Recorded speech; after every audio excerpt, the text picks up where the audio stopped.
The Olympic Winter Games 2026 in Italy have officially started. And while I love seeing different people from all over the world compete, I'm honestly not that invested. Not because I dislike the Olympics, but I fear these Winter Games don't have plumbers competing against hedgehogs. And a big turtle figure skating. The Mario and Sonic Olympic Winter Games were always kind of strange for me. I mean, I love them from the bottom of my heart, but I just often imagine what they could have done for the later Winter Games, and what they would have looked like. So today I wanted to take a look at Mario and Sonic at the Olympic Winter Games as a whole, and see what made these so special compared to the Summer Olympic Games, where it peaked and where it fell short, but mainly to see the wasted potential of the Mario and Sonic at the Olympic Winter Games series.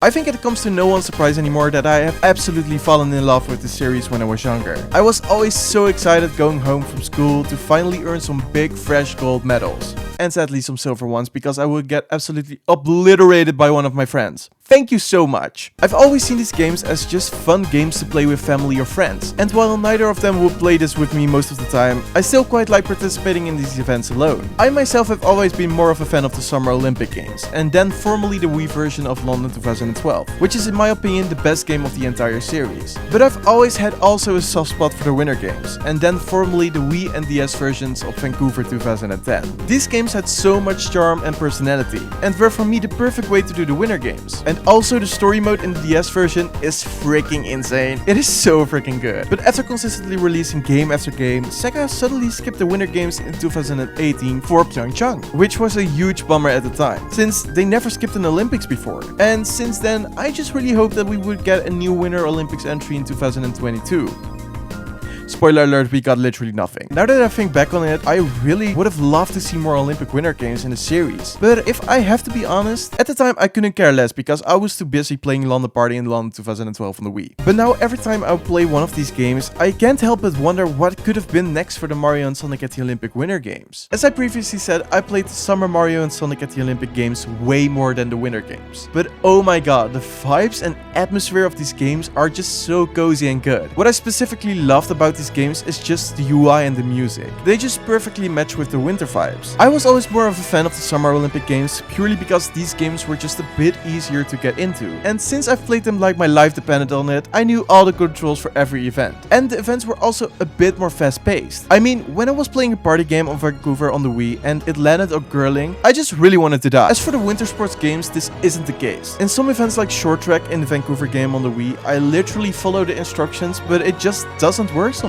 So personally, for the normal events, I like the Summer Olympics more because of the easier controls, but also because of just the variety of the events. But in my opinion, the best thing about the Winter Olympic Games were the dream events. I absolutely love the dream events in London 2012, but these ones are just so freaking cool and creative. You have for example Dream Figure Skating, where you could choose between a Mario routine or a Sonic routine, which literally featured all kinds of things from their series, which was really cool to see. In these games they put just a lot of creativity in making these events as original as possible. I for example loved the hole-in-one curling and snowball scrimmage dream events in the Sochi game. Those dream events were just so much fun, and even though snowball scrimmage isn't really necessarily inspired by a real event, it was just so much fun. I mean, the Summer Olympic Games also had some phenomenal and really fun dream events, but I just loved how they could have been just a bit more creative with these games for the dream events. The peak of the Winter Games and maybe of the entire series had to be where it began for the Winter Games, with Mario and Sonic at the Olympic Winter Games, Vancouver 2010. These games were just so freaking good and just have so much charm. For example, I can remember when I played the Vancouver game on the Wii, I was just so obsessed with the shopping area. And I can vividly remember that I sometimes just stared at my TV screen and just was vibing to the music. Besides its cozy atmosphere, they are just really fun, simple games that you, just like the normal Mario and Sonic at the Olympic Games, could play with your friends or family, and they will most likely understand the game.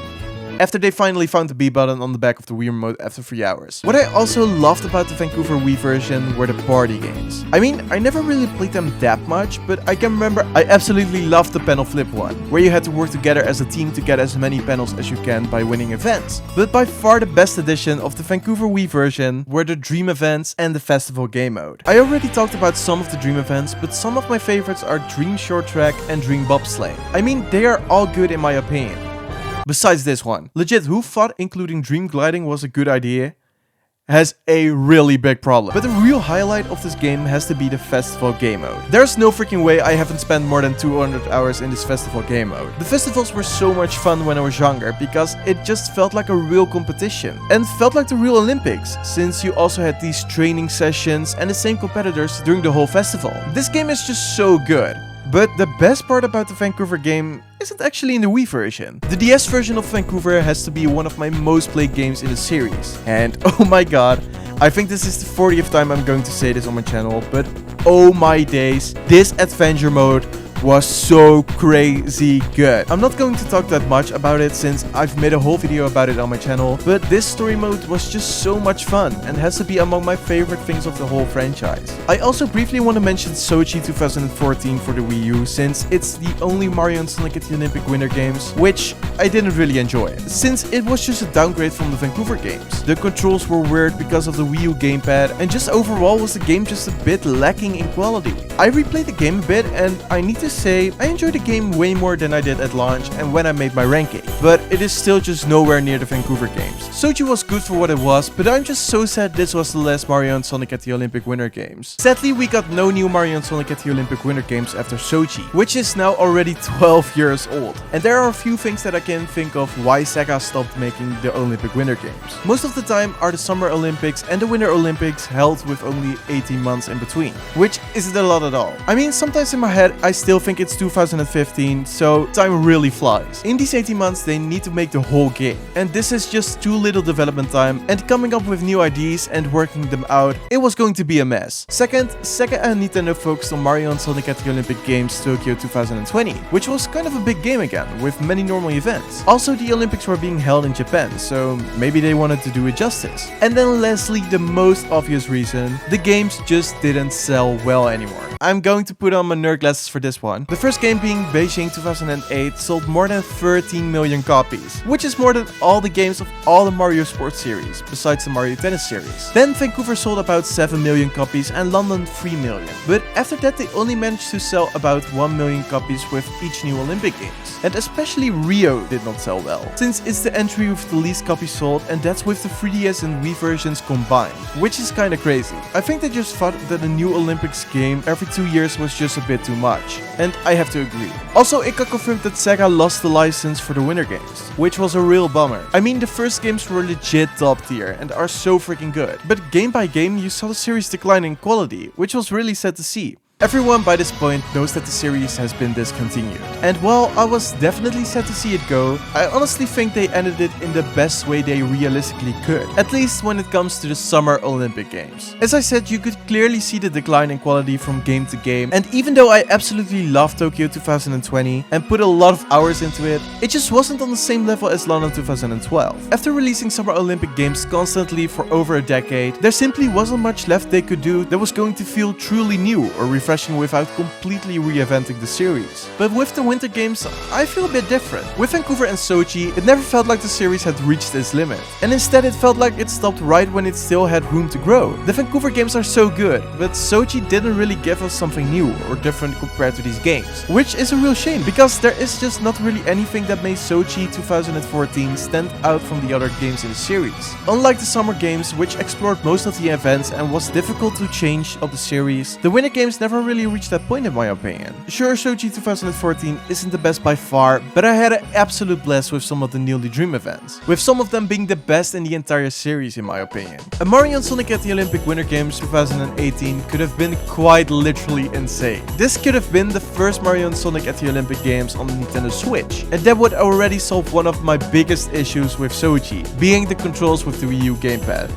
Get that thing out of here. They also were quite on the right track with Sochi, letting you play events against other people online. Sadly, you only could play 4 different events, and these events were also not really the best of the game. In Tokyo 2020, we got fully online support, which was such a big deal, since you now could play for fun or competitively against people over the entire world. If they had made a Winter Games in 2018, I think they would have also prioritized full online support. And that made Tokyo 2020 much more enjoyable for me when I had nobody nearby to play with me. In Tokyo 2020 we also got not another game mode, but a new story mode, which was alright, but if he got another Winter Games, I think I would have more hope for another game mode, since a new game mode like the Festival game mode or the Legend Showdown game mode are much more replayable. But if the story mode is going to be as good or even better as the one of the Vancouver DS game, I'm sold. And will buy the game 10 times. It just could have been so cool to see a sequel or something of the story mode on the Switch, or even seeing the Snow Spirits back. But sadly, none of that happened. And that's one of the reasons I found it a little more difficult to say goodbye to the Winter Games. But luckily, I had the time to say goodbye since 2014, so I'm okay now. Well, that was another Yep session done for me talking about the Mario and Sonic at the Olympic Games series. This franchise was just such a huge part of my childhood, and I just love expressing my love for these games and sharing my thoughts and opinions. After making quite a number of videos for a dead series, by the way, I think I have talked enough about it. Maybe I'm going to make one more in a couple of months for the Rio games, but for now I had my fun. Thank you so much for watching this video all the way through the end. I hope you enjoyed it. If so, please like the video and subscribe to the channel, and I see you guys hopefully in the next one. Goodbye!